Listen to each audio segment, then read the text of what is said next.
Nancy, go ahead and bring us up. We have to go in session because there's two of us here. I know. You have a quorum, right? We do. Yeah. All right. Well, thank you. Thank you for coming visiting with us, President. You're welcome. Just tell us what's going on a little bit. You bet. How about I give you a little bit of the positive Chamber of Commerce speech, and then honestly be candid about some of the challenges that we're facing that we're working on. Wonderful. Starting out, first of all, Commissioners, thank you for having me here. I realized it's been a while since we've talked in this kind of situation, and it's one of those things you get really busy and you forget about, details, but the details matter, right, in what we do. And so I made the commitment that we're going to do this regularly. We did it, and then it lagged for a while, and we had COVID to deal with, but now I think we need to do this regularly, so we're going to get this on the schedule regularly, which is good. Definitely want a good partnership. Yeah, absolutely, and there's so many good things we can do.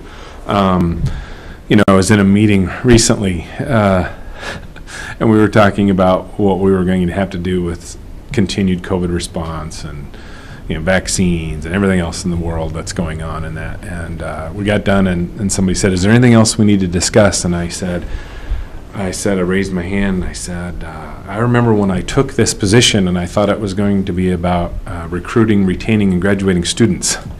For the last 20 months, it seems like it's been about something else. And I want us to get back to that, because that's our mission, right? We have all of these kids who come to us throughout this part of Idaho who we are their chance to better their lives through education and become the people we need out in society and in the workforce and getting the jobs and moving our economy forward and living that great life. And that's what we need to get back to. Not that we haven't focused on it, but we still need to work on it. Now, here's the good news. We have been working on it. Everybody knows we did our statewide brand image and marketing campaign, and it was moving in the right direction right up when COVID hit. If you look at all of our application statistics, all of our who wanted to live in housing and other statistics, we were trending in the right direction. Then COVID hit and our enrollments didn't follow. But as we moved into this fall, for the first time in 10 straight years, we have an enrollment increase at Idaho State University. Congratulations on that. Thank you. It's been 10 years of declining enrollment, and this year we turned it. And that goes back to day one when I was hired by the State Board of Education. That was number one thing I needed to do was turn that trend. We need more students going on to higher education, getting that good job. And again, one of the fantastic things about Idaho State University is that we are a comprehensive university from career and technical education through baccalaureate, through graduate, through the advanced medical and postgraduate degrees. We have that because we produce so many fantastic graduates in welding and in machining, as we do in physician's assistant and nurse practitioners and graduate medical residencies and PhDs in nuclear engineering. We have everything in between. So for our students to know that, and that we've started talking about that and promoting who we are, we're getting more students. We're seeing that interest. So as part of that fall enrollment increase this year, for the first time in a decade, we brought in our largest freshman class that we've had in years. Data goes back a long way, and this is our largest freshman class. So new students are coming in. Our research expenditures, money brought in, grants and contracts in for research expenditures, as of right now, we are up almost just shy of $10 million over where we were 3 years ago. So when I started, I said at the beginning we were going to do a review of what do we have going on that are barriers for our faculty from getting research and doing research, and we're going to try to remove those hurdles and barriers and make it easier for our faculty to do that. And those efforts are now paying off, as well as we're seeing increased number of grant requests by our faculty that are accepted and awarded number is going up, and the total amount of research dollars coming in, which comes into our community, is up by almost $10 million over where we were 3 years ago. And for the first time in anybody's memory, I've asked and no one can remember, we actually had a wait list in student housing this fall. Students who wanted to live on campus, but we didn't have any more room. because we were full. That hasn't happened in years. So all those trend lines are moving in the right direction. And so I'm very happy about that. I think that's cause for celebration of all of the hard work of our faculty and staff, our partnership with this community to move us forward, and all that's good news. Having said that, we still have some challenges. Our retention numbers are our primary focus.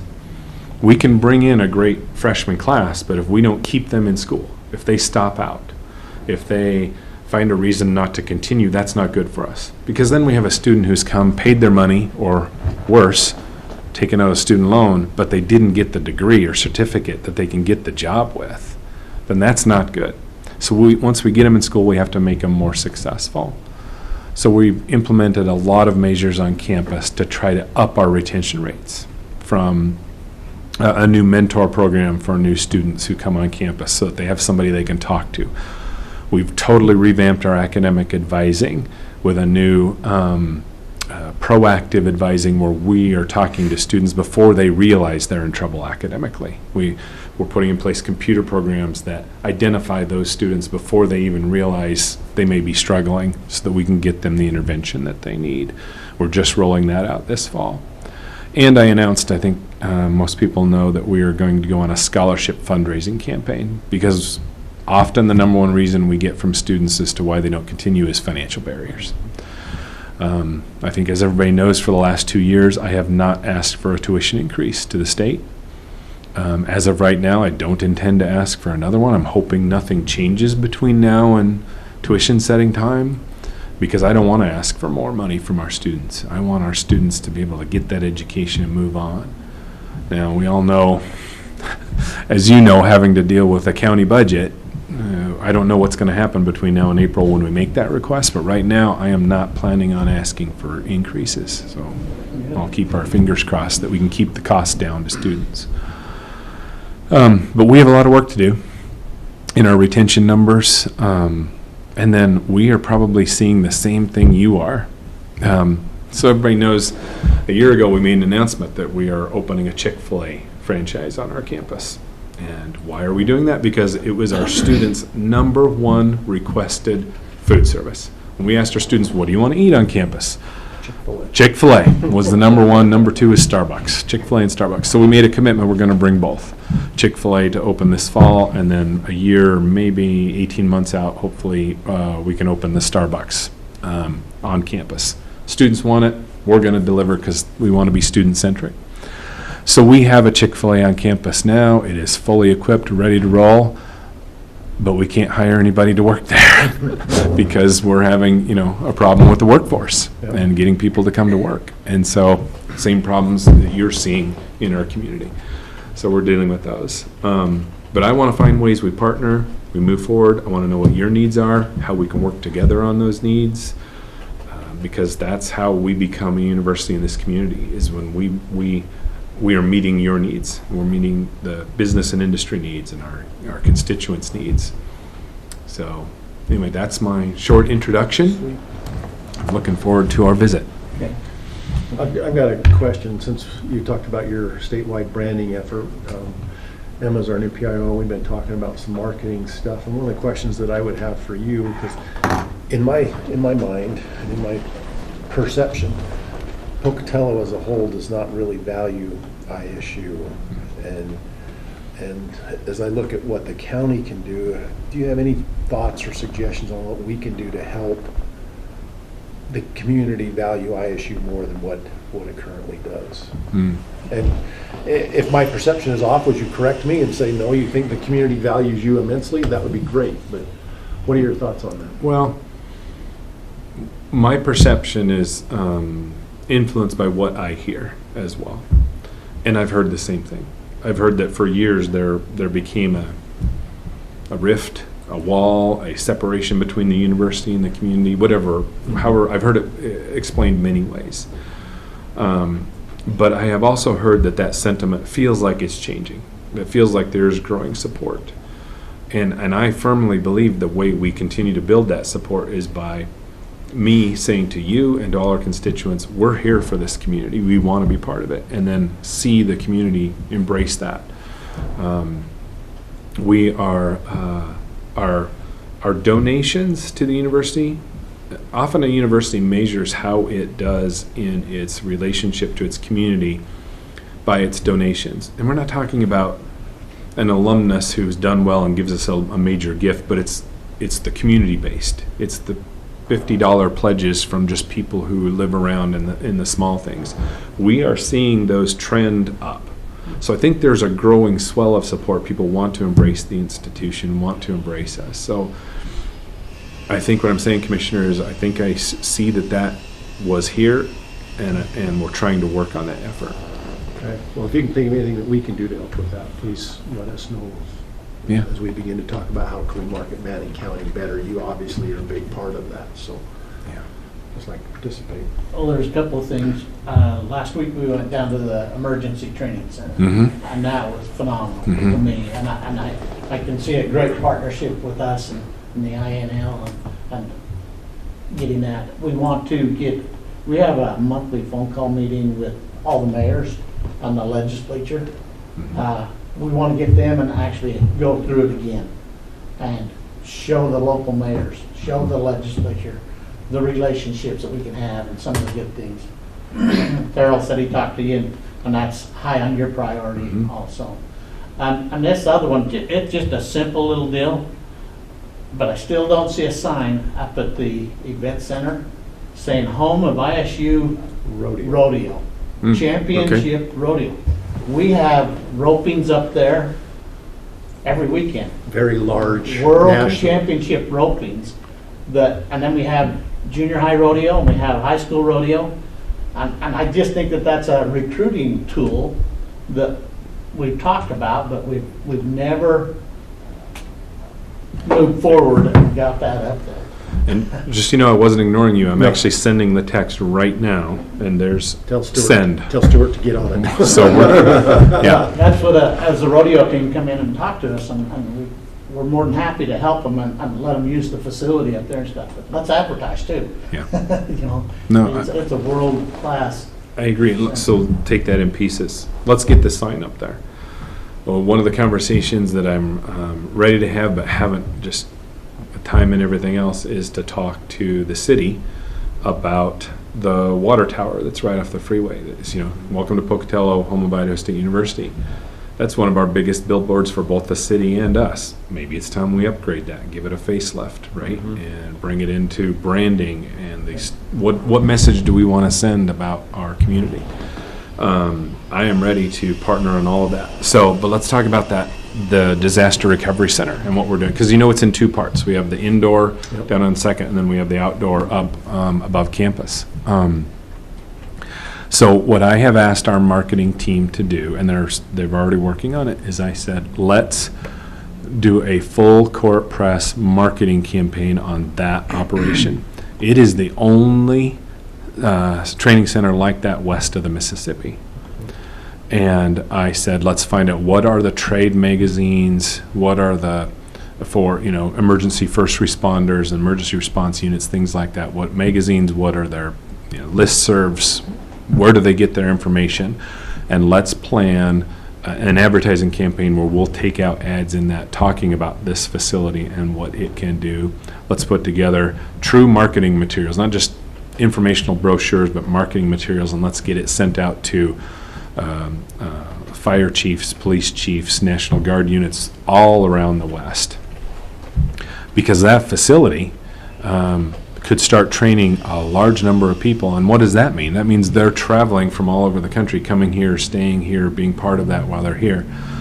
So we have some limitations, as you know, seeing it's new, so we've got work to do. For example, the outdoor facility right now has no locker rooms or restrooms. Hard to bring a group of people, 100 people up there and train them all day without having a place to use the restroom and change their gear, et cetera. So we have some infrastructure we need to build. But the potential of that operation to bring a lot of business here and be seen as the training ground for that type of thing, I think that has amazing amount of potential. So our marketing team is working on that. I don't know if you're aware of it, but today we're sponsoring a training down there today with Ada County for the coroner, a lot of police doing some crime scene investigation training. And I was talking to the Ada County coroner last night, and she said they've got everybody on this eastern side of the state is there today. And I think they have like 45 people there. Yeah. So that's a great, I was excited about that. I want to make sure you were aware of it. Yeah, I didn't know that was going on today. Thank you. But Yeah. I think if we do that right and we build that up, not only is it good, I mean, you, as the county, you have your own emergency response needs that you have to meet just in your job. But so it's that partnership we can create, but it's how we use that as a training ground to bring business here and bring, some notoriety to the town and to our city. I think there's a lot of potential there. So our marketing team is working up a whole ad campaign, and we're going to go national with it. I mean, find out what those national trade magazines and who we need to get a hold of. So, Sweet. Well, and with our emergency director, I mean, Bannock County had a part-time emergency director. Now we're full-time, and Wes is just jumping in both. I'm bringing Bannock County up, and that's what we want. We want Bannock County, just like you want ISU, we want us all to raise to the top, to be the cream. So, and then the other item that we've talked about for a while, and I know you and Commissioner Tubby's talked about it, but somebody to do autopsies. Forensic pathologist. And what's your feeling? I mean, we don't want to go in nope. Yeah. on this part of the record and go real deep, but I can Your tell you feelings. on my calendar right now, I'm looking at it to confirm. I have a meeting at 3:00 today to hopefully get to the chase on how we're going to work on this. So till I have that meeting, it's hard for me to say exactly. I just want you to know, yes, I am interested in this, and I think it could be a good thing. and I So, think we have a meeting tomorrow set up. yeah, With your team and So Dr. Forrest. yeah. And then Jordan Harkett. Okay. So it's just something we've talked about for a while, and I think it'd be vital on our end of the state, and it'd be a plus for ISU and the county. And I've talked to a lot of people out in the county who are excited about this opportunity especially for us to partner together and bring that to this side of the state. So I want you both to know I agree with that. I think that's what we should get done. Now we just have to work out the details, how we make it work. Because first of all, bringing that expertise into the university. I mean, we are a health science university. That is our mission for the state. That's a positive because it's a skill set we don't have right now. And then when you add what that does for law enforcement and just the welfare of our community to have that on this side of the state, I see it. I see the vision. So we just got to figure out how to make this happen. And actually, the coroner's office in Ada County is very supportive. Very, very supportive. I imagine it would be good for their workload. Yeah, I think she was telling me last night they're on track to do over 800 autopsies this year. Wow. They're just swamped. Yeah. Yeah. So, yeah, the need's there. We have to figure it out. Wonderful. That was all I had, was that and those two questions, and appreciate you very much. Yeah, thanks. What can we do to help? You're doing it by conversations like these, and thanks again for inviting me over for this, because this is how we move these kind of items forward. I think going forward we should think about what are some of the initiatives, and we could talk about them when I come to these meetings, but I think the concept of how we partner on that disaster recovery center and what it does for both the county's emergency response efforts and then what we do to bring in business and industry. And then I think we need to think about how do we do more of that, right? How do we use our a seed, our economic development and our small business incubator. Our vice president of research right now is working on the building that's up on Alvin Ricken to clear out some of the space that we have historically used just for university offices and convert them to the original purpose for which that space was built, was to be a small business incubator. Find small startups, give them a place to get going where they have access to our faculty for some expertise that they need, get them to be a going concern, and then we spin them off into the community into a normal retail or commercial space. But we give them a place to start up businesses like that. I think as we start partnering and working on things like that, then we're spurring that small business activity, which we all want to have happen. that's one of the real key roles a university plays in the economic development life of its community, is to help business and industry get that leg up and do more of that. So it's things like that. Ballard building? No, the Ballard building is now College of Tech, but it's the one down the road on Alvin Ricken when you first turn in, right across from the Accelerator Center. Okay. Oh, And as to the Accelerator Center itself, that whole area, we are in conversations now with some private companies that want to make some investments in the Accelerator Center. As you know, the Copper 67, I'm sure you've heard of that, right? We have a patent, and in our Accelerator Center on campus, we produce Copper 67, which is a radioactive isotope of copper, which is normally a stable element. You know, it's used all over the place. We create an unstable radioactive isotope in the Accelerator Center, and we literally create it. Don't ask me the technical details how we create it, because I'm a political scientist by nature. I was waiting for that breakdown. But they create it, you know, they use the particle accelerator to create this radioactive isotope. That isotope is currently being used in cancer treatments as radioactive cancer treatment.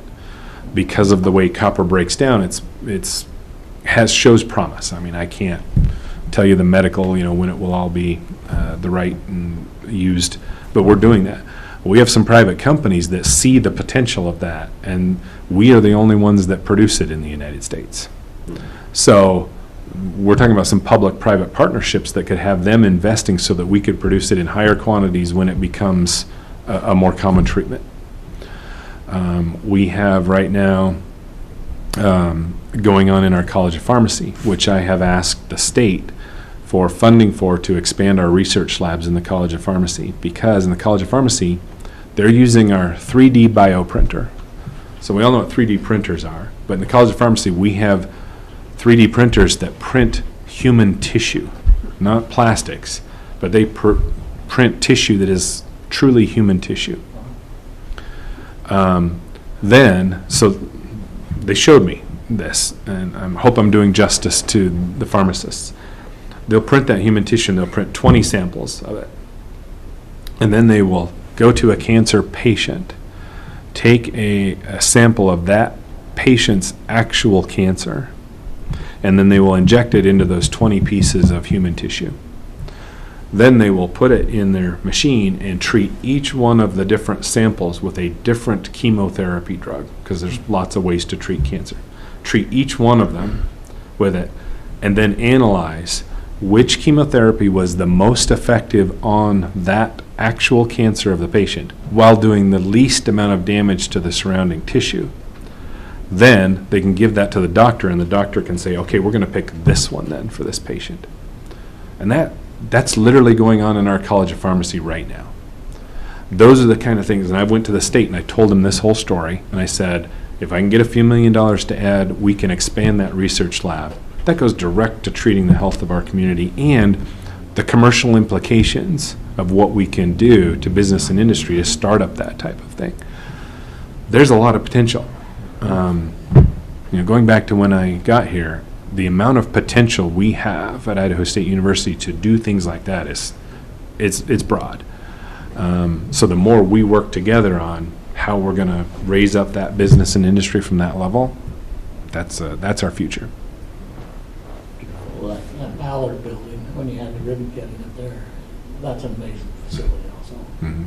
So did you hear the story? I can't remember if I told you the story when we were out there. So our welding booths that are in that building, we doubled our welding capacity, literally doubled it, and we are right now teaching twice as many welders as we did before we opened it, and the class is full, and every one of them is employed on graduation because the demand is there. But the great story about it is one of our facilities people was going through the plans, and when it came time to order the welding booths, they were traditional welding booths. They all come in like that industrial metallic blue welding booths. She picked up the phone and she called the person who won the bid, right, because we do low bid to supply these, and said, hey, do those welding booths come in any other color besides, industrial blue? And they're like, well, yeah, what color do you want? We just paint them, but most people just want, traditional industrial blue. And she said, well, can you send them to us like a third of them in black, a third of them in orange, and a third of them in gray? And they're like, yeah, sure. And so they did. It totally transformed that area into Idaho State University's welding, right? Because we branded it. Yeah. Because we took ownership. This is us, right? And we branded it, and we're proud of it. And the students feel that too. The students feel that branded. So again, back to our, how do we market ourselves? How do we put ourselves out there and take pride in what we do from a branding perspective? Sometimes it's those little details. So, yeah.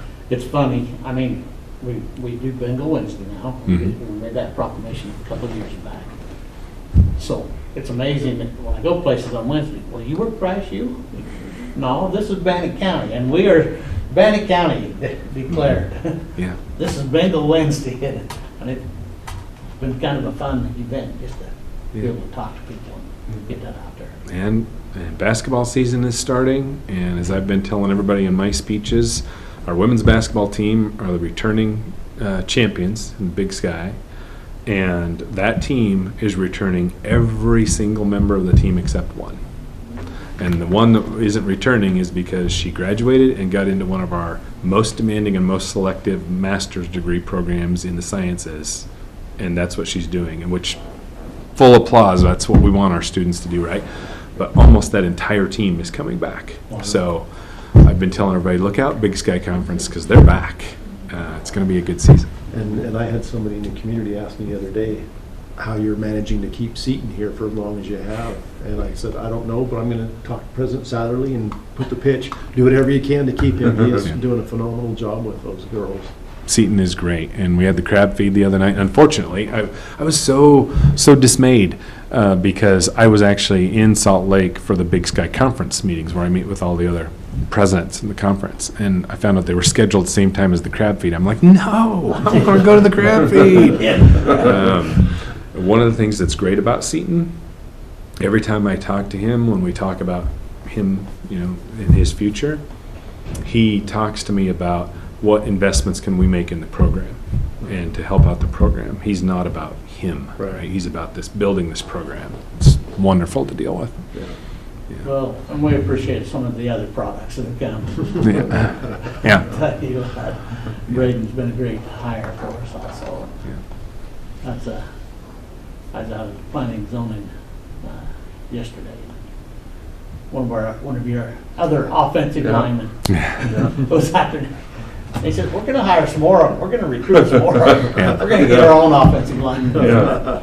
in Bannock County. Yeah. And I want us to be known as that's what all employers want, that they understand the quality of our graduates and that we have our graduates ready for their career and ready to contribute and ready to add value in all of our employers. That's why we are working on our initiative that from the day you start at Idaho State University, you don't go to the Career Center to get a job, last semester of your senior year and go, oh, wait, I got to get a job. That we start our students thinking about that early, that we're setting up internships and practical experience times and have them thinking about networking and career building all the way along.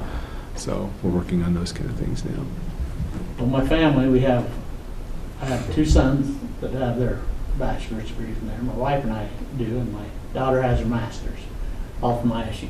So we're kind of proud of ISU. Good. President, thank you very much. Thank you. Yes, thank you. Appreciate it. I look forward to these regular meetings.